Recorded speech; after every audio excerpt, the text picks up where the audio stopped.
Boom goes the dynamite. Presents Alex Rings, Mariana Beltran, Grand EJ, the Three Musketeers.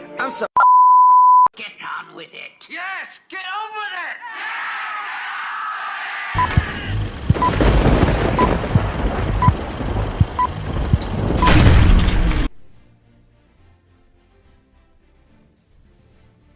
Alfred Nobel created a large array of conflict, whether it be through dynamite, the world wars, or the nuclear bomb.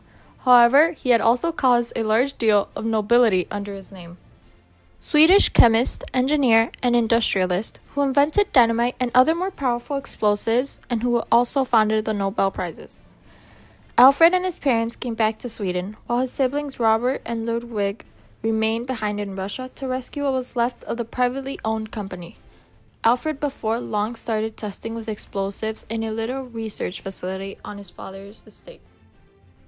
At the time, the only reliable explosive for use in mines changed into black powder, a form of gunpowder, a currently determined liquid compound. Nitroglycerin turned into a miles extra powerful explosive. However, it became so unstable that it couldn't be handled with any degree of protection. Nevertheless, Nobel in 1862 built a small factory to manufacture nitroglycerin, and at the same time he undertook research within the hope of finding a safe manner to govern the explosive's detonation. In 1863, he invented a sensible detonator consisting of a wooden plug inserted into a larger rate of nitroglycerin held in a metal container. The explosion of the plug's small charge of black powder serves to detonate the greater rate of liquid nitroglycerin. This detonator marked the beginning of Nobel's popularity as an inventor. In addition to the fortune he was to accumulate as a maker of explosives. The invention of the blasting cap gave the modern world a new taste of medicine. Nitroglycerin itself, however, remained difficult to move and extremely dangerous to address. So risky, in fact, that Nobel's nitroglycerin manufacturing unit blew up in 1864, killing his younger brother Emil and numerous other people. Undaunted by the way of this tragic twist of fate, Nobel built numerous factories to manufacture nitroglycerin to be used in concert with his blasting caps. These factories were as secure because the information of the time allowed. However, accidental explosions still on occasion passed off. Nobel's second important invention was the creation of dynamite in 1867. Dynamite established Nobel's fame worldwide and was soon put into use. In the 1870s and 80s, Nobel built a chain of factories throughout Europe to manufacture dynamite, and he formed a web of corporations to produce and market his explosives. He had usually been beneficent and humanitarian, and he left the majority of his fortune to establish what came to be the maximum, rather seemed, of worldwide awards, the Nobel Prizes. Dynamite was a way to dig mines deeper and quicker, and uneconomical deposits thus became profitable. Dynamite was used to blow down cement walls and concrete. It helped with the exploration of oil, gas, power, mineral mining, and pipeline. Dynamite played a role in the Haymarket Affair that occurred in Chicago. The Haymarket Affair, also known as the Haymarket Massacre or Riot, was the aftermath of a bombing that happened at a labor demonstration on Tuesday, May 4th of 1886, at Haymarket Square in Chicago. This riot was organized by labor radicals fighting for 8-hour workdays and working conditions. On May 3rd, 1886, several workers were killed by police at the McCormick Place in Chicago. Workers organized a rally at Haymarket, Randolph Street, Des Plaines, and Halsted. A speaker named Samuel Falden made a statement that upset policemen, who then moved in to shut the rally down. An unknown person then threw dynamite into the enraged police. 7 policemen were killed and 5 civilians were wounded. Without any evidence, 8 men were arrested and put on trial and convicted. Out of 8 men, 4 were executed of November 11, 1887. Between 1908 and 1911, in the city of Chicago, there were between 87 to 150 bombings that took place at various work sites. As the nationwide strike broke out, the iron workers watched helplessly as weaker unions of carpenters, bricklayers, and masons were being brought from down under by the NEA and the government. BSIW partners buzzed for action. Others took the view that the BSIW changed its assembly fire with a country extensive campaign of sabotage against the NEA. Property damage to NEA contractors averaged approximately $1,000.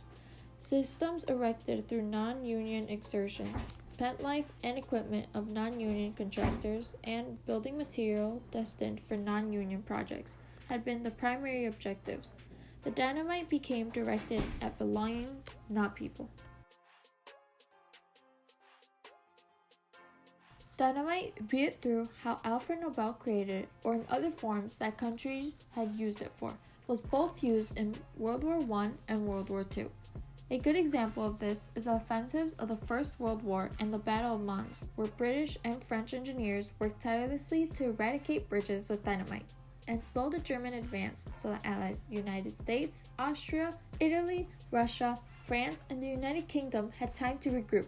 During World War I, dynamite also found a use in counter-mining, where a separate team would dig underneath a suspected enemy tunneling operation in no man's land and use dynamite to collapse both tunnels.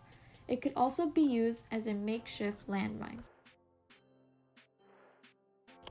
Atomic bombs were only used twice during wars. In those two times, they were operated by the United States against Japan at the end of World War II. The University of Chicago has already begun their first experiment which did not involve metallurgy. However, they used it as a screen name to disguise a key part in America's effort to beat Germany in a race to build an atomic bomb. They had to prove that a nuclear reaction could be turned on and off, which has never been done before. The Manhattan Project became the code name for an American-led attempt to broaden a purposeful atomic bomb in the course of World War II. The Manhattan Project started out in the fears that German scientists were operating on a weapon usage of nuclear technology since the 1930s. A discovery with the aid of nuclear physicists in a laboratory in Berlin, Germany, in 1938 made the primary atomic bomb viable, after Otto Hahn, Lise Meitner, and Fritz Strassmann found nuclear fission. The majority of the work was completed in New Mexico on July 16, 1945. The first atomic bomb was successfully detonated. It created a huge mushroom cloud 40,000 feet high and ushered within the atomic age. By 1945, two different types of bombs were constructed, a uranium-based bomb called the Little Boy and a plutonium-based weapon called the Fat Man. President Harry Truman ordered for Japan to surrender using the Potsdam Declaration. It promised prompt and utter destruction if they did not agree and surrender. On August 6, 1945, the U.S. dropped the first atomic bomb, the Little Boy, on the Japanese city of Hiroshima using a B-29 bomber plane called Enola Gay. It exploded with about 13 kilotons of force, leveling 5 square miles of the town and killing 80,000 people right away. Thousands more would die afterwards due to the cause from the exposure of radiation. Soon after, Japan still denied to surrender, which then led to the U.S. dropping the second atomic bomb, the Fat Man. 3 days later, on the city of Nagasaki, an estimated 40,000 people caused an impact. However, Nagasaki wasn't the first target for the second bomb. They initially targeted the city of Kakura, which held the largest munition plants. Smoke from firebombing raids concealed the sky, which enabled the pilots to be able to see and turn back around to their secondary targets. The Japanese Emperor Hirohito declared his country's surrender after witnessing the devastating power of the new and most cruel bomb on August 15, which ended World War II. Enrico Fermi, Ernest Orlando Lawrence, Harold Clayton Urey were 3 within the University of Chicago out of 90 scholars that got awarded for the development of the first atomic bomb. The Nobel Peace Prize was a resolution to Alfred Nobel's dynamite because the dynamite was destructive and the Nobel Prizes are congratulatory for peace. Now to put it all together, Alfred Nobel's creation of dynamite had both a positive impact on the world and a negative. In return for all the negativity, Alfred established the Nobel Prizes. I'm so awesome, out here like a possum. I'm so awesome. I'm so awesome. I'm so fucking awesome. I'm so awesome. I'm Bye. so Have a fucking beautiful day. awesome.